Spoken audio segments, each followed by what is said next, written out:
Mas hoje, né, o mundo ele está passando, né, com o que por alguns comentam sobre o inverno nuclear econômico, né, porque a gente passou por uma crise imobiliária em 2008, depois do Covid, que todos nós sofremos no mundo, e agora com essa guerra, né? Essa guerra ela já existiu entre China e Estados Unidos. A gente não pode esquecer que já era aplicado 20% aos produtos chineses. Né? E depois disso, né, que começou com o tarifaço. Eu até brinco falando que já existiu o tarifinho, né, de 20% contra os produtos chineses.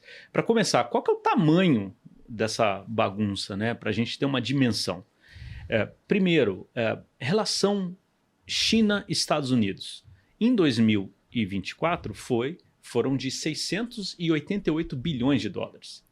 Mas o que são 688 bilhões de dólares? Eu vou tentar, durante aqui o podcast, trazer bastante números para a gente ter algumas comparações, né, entre as grandes potências, o negócio entre as grandes potências, Estados Unidos e China, e também com o Brasil.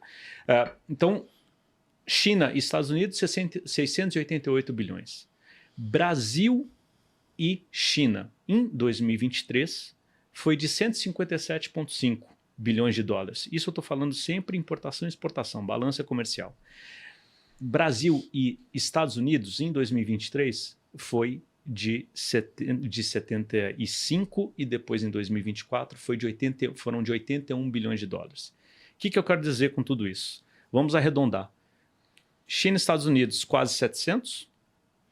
Brasil e China, 160 bilhões. E Brasil e Estados Unidos, 80 bilhões. Então, a China é o maior parceiro comercial do Brasil desde o ano de 2009. A China, como maior parceiro comercial do Brasil, ela tem uma relação comercial com o Brasil quase 2 vezes maior que a com os Estados Unidos. Esse é o primeiro ponto. Mas vamos nos atentar aqui a esse ponto dos 690 bilhões de dólares. É um movimento gigantesco de produção, de importação, de exportação. Está todo mundo muito preocupado com o quê? Com a questão dos fretes logísticos, com a volatilidade cambial, com também como é que vai ser a cadeia de suprimentos. Né? Hoje já está se falando de um processo de wallshoring. Não sei se vocês já ouviram falar que essa produção dentro de casa, uma produção doméstica. Até porque às vezes você tem um investimento tailandês, né, com uma fábrica na Índia, né, e com uma distribuição na Coreia. Como é que fica, por exemplo, essa relação com o México? Né? Muitos produtos nos Estados Unidos são produzidos numa parte do México. O México exporta para os Estados Unidos para fazer o assembly, né? Para melhorar esse produto, e depois volta para o México e depois volta para os Estados Unidos. Então, vai e volta, vai e volta, vai e volta. Está todo mundo muito desconcertado com isso tudo, porque é o que vocês muito bem disseram, Guilherme. Nós estamos passando por uma fase, né, de alguns chineses têm falado como bullying econômico. Né? Ou truco, como a gente brincou agora um pouco tempo atrás, porque começou com 20%, né? Depois veio o tarifaço, né? Com o dia da libertação de 34%, então já eram 54%. Você vê, 54%. Né? Vamos pegar a Índia, era 26%, Coreia, 25%, Japão, 24%. Era muito, União Europeia, 20%. Mas a China já começou com esses 34%, que na verdade não era 34%, 34 mais 20%, 54%. E foi aumentando. Né, e vai para 125, 145, aonde que vai parar isso tudo?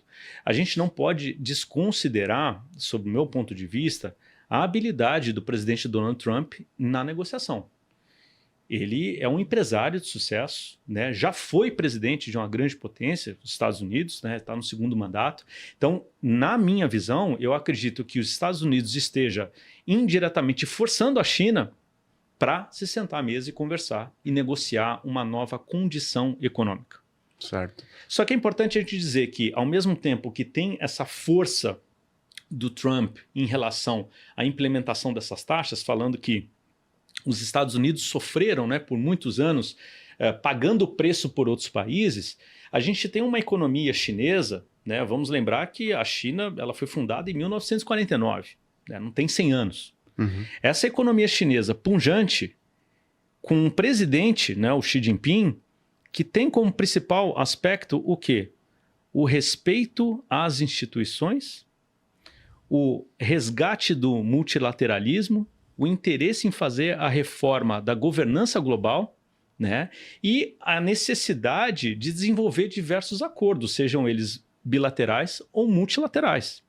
Isso está abrindo brecha, querendo ou não, para quê? Para o desenvolvimento de negócios entre duas moedas que não sejam atreladas ao dólar. Né? Então a gente tem visto, por exemplo, a relação, por exemplo, dentro dos BRICS, né? Muito se fala sobre a criação de uma moeda. Né? Antigamente se falava de uma ideia de se montar uma moeda dos BRICS que era chamada de R5, né? Os 5 R's. Né? Então o Brasil, o real, a Rússia, o rublo,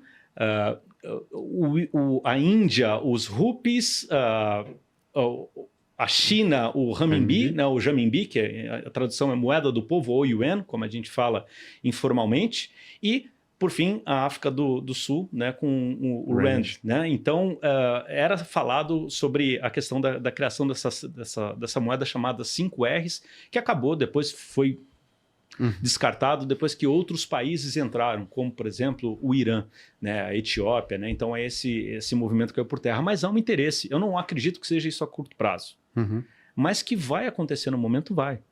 Tanto é que, quando a gente fala de um negócio bilateral entre China e Brasil, qual que é o principal objetivo hoje que eles têm interesse em desenvolver? Não só essa emissão dos títulos chamados dos Panda Bonds, né? Mas desenvolver um comércio em que eu pague em yuan, por exemplo, o renminbi, o termo correto é renminbi, né? Jan de pessoa, minbi de moeda, né? De moeda do povo. Essa é a tradução do significado da palavra renminbi.